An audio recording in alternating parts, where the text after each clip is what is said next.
Interview tip number 1. This may seem so obvious, but people get it wrong all the time. That's because they don't execute it properly. It's this: smile. When you go in, first impressions are really important, and you want to come across as friendly and someone that they'd like to have on the team. When we say smile, we mean a natural smile, not a forced grimace like you're a 6-year-old whose mother is making them shake hands and make up with the negative bully. So show some teeth and show them that you're happy to be there. Interview tip number 2. This one is more important than it might seem, following up on that need to make a good first impression. And it's simple. Create a brief introduction of yourself and practice it before you go in. You don't want to start off by stammering out your name and why you're there. That starts the interview off on the wrong foot. Try something like this. Hi, I'm Mary Schaefer, an accounting manager who has spent the last 5 years managing the accounts payable function. I'm really excited about this opportunity as I see you're looking for someone who can help the department automate. I did that in my last job. It was hard, but definitely worth the time and effort. Not only does this help reduce your interview nerves and get you started on the interview on the right foot,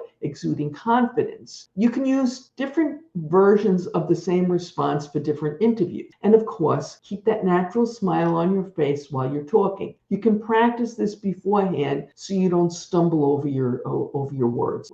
Interview tip number 3. This one will help you stand out and help you beat the competition. It's so obvious you'd think that we wouldn't have to talk about it, but so many people forget to do this. Read the job description before going into the interview. The job description is the blueprint for the role that you'll be applying for. You don't want any unpleasant surprises during the interview, and this simple step will help you avoid that. Read the description right before you go in, especially for the interview with the person that you're going to be reporting directly to. It will give you some clues as to the skills and qualities and strengths that the interviewer is looking for. It also makes it easier for you to answer questions in such a way that will help you stand out from other candidates. I also like to suggest that you read this with an eye towards looking for any skills or any requirements that they have that you don't have. That way, you can prepare an answer for it. But you'll only be able to do this if you review it ahead of time. If you're going to try and do the soft shoe on this spot, it's not going to work as well. So it gives you some time to prepare. Interview tip number 4. This will help reduce those annoying nerves which many experience at the beginning of an interview, especially if it's a job that you really want. You are most likely to be asked this question, especially on your first interview, on the screening interview, when that interviewer is from HR and not in the department. And so they're not as well up understanding all the requirements. But you need to make it past this first interview, because if you don't, well, then your chances of getting the job are zip. So what is this tip? Make sure you quickly research the company before going for the interview. This is important because it will set you apart from a lot of other job candidates who don't do this research. So when the hiring manager says to you something like, "Tell me what you know about our company," they're not ready with an answer, but you will. So how are you going to do this? Simply visit the company's website, look at the About Us page, find out what they do. Make sure you understand what their products and services are. Also read their mission statement if they have one. You want to review news pages for recent press releases, and have a look at their social media sites, like their Facebook page, if they have one, Instagram, Twitter, etc.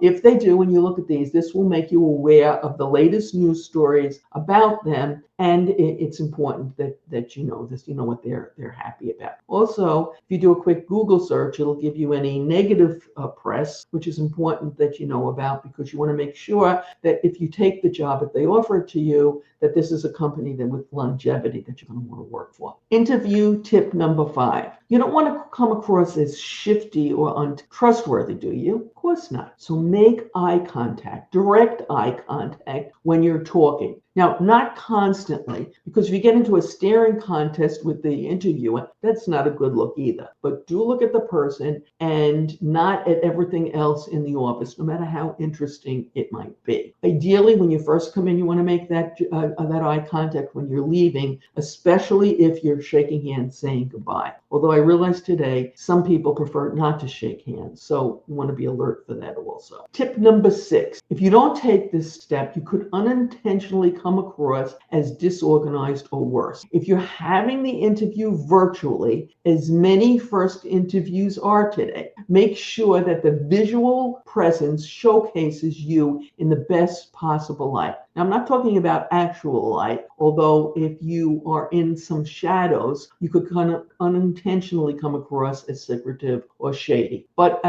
your background. So if you're going to have a Zoom call or a Teams, whatever they want, call a friend and ask them to, hook up and look and review just how you coming across. A blank wall, by the way, is fine, but if you have a decent looking home office, that's great too. My son did this with me one time, and we discovered that simply by moving his monitor 2 inches, the interviewer would not be able to see into his kitchen, which sometimes had dishes in the sink, okay? Not the impression you want to come across with. These impressions are subconscious, so why not send a subconscious good message rather than a bad one? Okay, interview tip number 7. This one will take a little time to prepare, but do this and you'll come out head and shoulders above the other candidate. And emphasis here is on the little time, not a huge time commitment. Make sure you understand the company and the department's challenges, because everybody wants to hire people who can hit the ground running and help them overcome their headaches and their problems and their concerns. If you can't figure out what these are from the job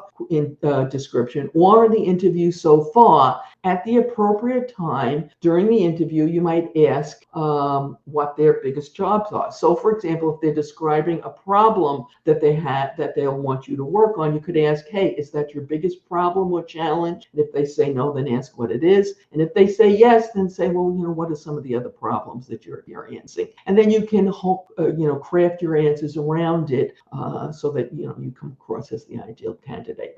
Interview tip number 8. I can do this right? Yeah. Done correctly, this can make a huge difference, but done incorrectly, you'll just come across as creepy, and you don't need that. So do this, but don't overdo it. Think about it. Think of it like salt. A little salt in a recipe enhances the dish, but too much ruins it completely. So here's the little magic that you can use. Mention the interviewer's name several times during the interview. So, for example, when responding to a question, you might say, well, Jane, or let me tell you about the time I did such and such, Jack. Once or twice works nicely, maybe even 3 times in a longer interview. But do it with every question, with every answer that you're giving. And again, it's going to come off creepy. Okay, so interview tip number 9. Prepare 2 or 3 good questions to ask at the end of their interview. Most people, when it comes to asking questions at the end of the interview, don't do it. They're so relieved to have gotten to that point that all they're thinking about is leaving. So when the interviewer says, do you have any other questions? They say something like, no, you covered everything really well. Virtually every HR